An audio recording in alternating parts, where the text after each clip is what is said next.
Friends, कल हमने बाल गोविंद भगत पाठ पढ़ा। आज हम उस पाठ के अभ्यास के प्रश्नोत्तर करते हैं।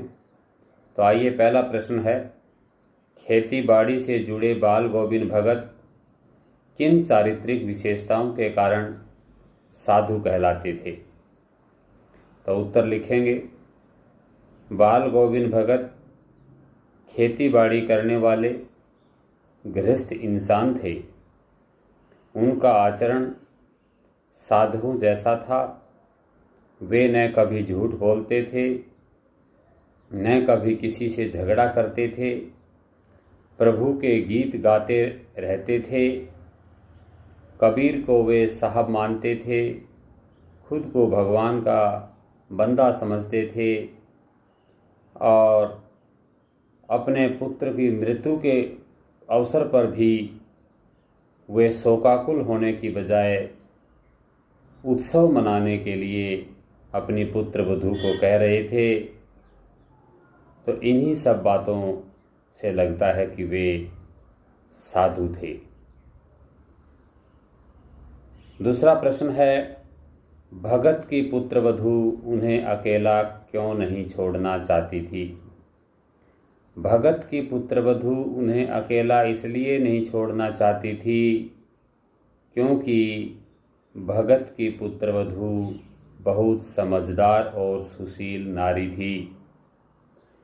वह समझती थी कि बुढ़ापे में उनकी कौन सहायता करेगा, बीमार होने पर उनकी सेवा कौन करेगा।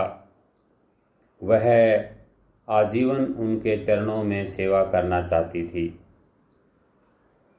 अगला प्रश्न है, भगत ने अपने बेटे की मृत्यु पर अपनी भावनाएं किस तरह व्यक्त की?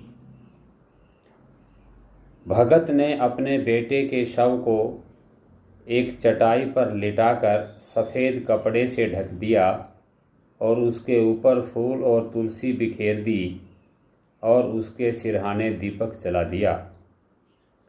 वे मृत्यु को आत्मा और परमात्मा का शुभ मिलन मानते थे। उसके सामने जमीन पर बैठकर भगत जी तल्लीन होकर प्रभु भक्ति के गीत गाने लगे। उन्होंने अपनी पतोहू को समझाया कि यह रोने का नहीं, उत्सव मनाने का समय है। आत्मा परमात्मा से मिल गई है, इसलिए विलाप करने की आवश्यकता नहीं है। इस रूप में भगत ने अपने बेटे की मृत्यु पर अपनी भावनाएं व्यक्त की। अगला प्रश्न है, भगत के व्यक्तित्व और उनकी वेशभूषा का अपने शब्दों में चित्र प्रस्तुत कीजिए। उत्तर लिखेंगे, बाल गोविंद भगत गृहस्थ होकर भी सीधे साधे सरल साधु थे। उनकी उम्र लगभग 60 वर्ष थी। मंझोले कद के गोरे चिट्टे आदमी थे। उनके सिर के बाल सफ़ेद हो गए थे। न तो उनकी दाढ़ी लंबी थी और न ही सिर पर जटाएं थी। वे प्राय एक लंगोटी सी पहने रहते।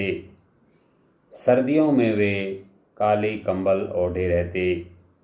कबीर पंथियों की सी कनफटी टोपी सिर पर पहनते थे। वे हमेशा खंजड़ी की लय पर प्रभु के गीत गाते रहते थे। अगला प्रश्न है, पाठ के आधार पर बाल गोविंद भगत के मधुर गायन की विशेषताएं लिखिए। बाल गोविंद भगत मग्न होकर प्रभु भक्ति के गीत गाते थे।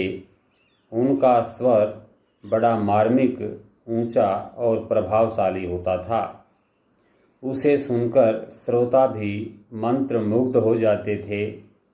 औरतें भी उनके गीत को गुनगुनाने लगती और खेतों में काम करने वाले किसान एक विशेष लय में गाने लगते।